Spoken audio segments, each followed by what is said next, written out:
So that's my affiliations. There's currently scarce data on the impact of low-intensity shockwave treatment on the bladder. As one publication, there was one, now there's a second one, in a rat model of diabetic underactive bladder, where low-intensity ESWT could enhance muscle contractile activity of the bladder and urethra and significantly restored bladder morphology.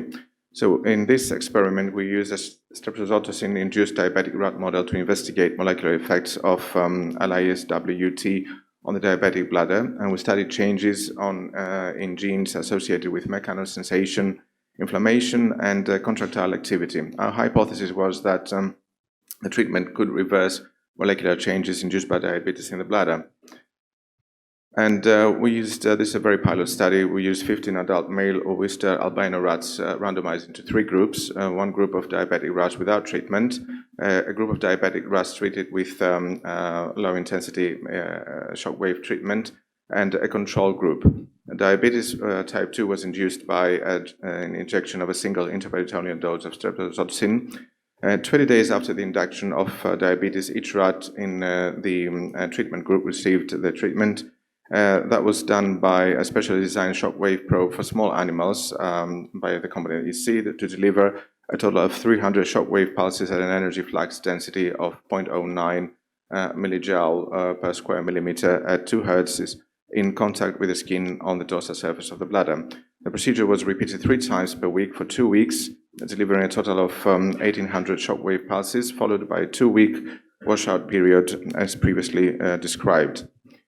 Animals were sacrificed, bladder harvested, and we used quantitative real-time PCR to explore changes in TRPV1, in interleukin 1B, and muscarinic receptors M1, 2, and 3. Sorry. And these are the statistically significant results. You can see there were significant changes in TRPV1, interleukin 1B, and M2 differences between the 3 groups, statistically significant. The expression of all 3 genes was increased in the diabetes group compared to the control group, but it was statistically significant only for TRPV1 and interleukin 1B. And the treatment with the ESWT significantly reduced the expression of interleukin 1B and M2, and there was a tendency for reduced expression for TRPV1. There were also changes for M1 and M3, but these were not statistically significant. You can see there's a similar pattern as in the previous changes, but these unfortunately were not statistically significant, probably because of the small study sample. So in conclusion, we could say in this rat model, diabetes appeared to affect the bladder at a molecular level by increasing the expression of receptors related to mechanosensation, inflammation / ischemia, and contractile activity. And perhaps treatment of diabetic rat bladder with low-intensity extracorporeal shockwave treatment could partly restore the expression of these 3 receptor genes towards normalization, suggesting a therapeutic potential of this treatment modality for diabetic cystopathy. Thank you.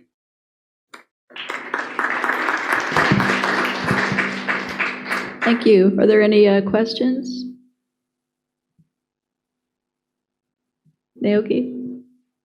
Very nice study, Yoshimura. Thank you. And Pittsburgh. Our colleague in the Taiwan group have published a couple of papers using this type, not this DM model, but as a type of underactivity model. They show some increase in contractility, those type of things. But always I kind of think that what the kind of underlying mechanism, what this low intensity stimulation cause in targeting muscle, nerve, what type of that mechanism you are thinking of that of this type of improvement? On the mechanism that is anti-inflammation. Well, yeah, improve ischemia, those type of things. Probably, yes. Of a number of mechanisms is also involved in erectile dysfunction. There's I think proposed 4 pathways of activity of LISWT. I think there's also in erectile dysfunction they propose re-innovation through changes in NGF. So have you ever angiogenesis through changes in VEGF. Probably same mechanisms in the rat bladder as well, but we need to further look at that, and we also don't have functional experiments to look at that, but I suspect that this is an early diabetic phase, so the increase in receptors suggests that we probably is the bladder overactivity phase now, and not the underactivity phase that we looked at. So probably one mechanism I can think of is a kind of growth factor, some stimulation that smooth muscle or nerve and can generate different types of growth factors. So we show that this model has that actually declining the NGF levels in a diabetic model. So have you ever looked at the growth factors like NGF or best vascular type of the growth factors? Have you ever measured in your model? No, this is a very preliminary experiment. We haven't done anything else, but we want to look at it further. But also, I think there's also a mechanism proposed through recruitment and activation of stem cells. Yeah. So there's a lot of possible pathways to look at. That's study results are very interesting. So yeah, we can very encouraging the results. So thank you for that presentation. Thank you very much.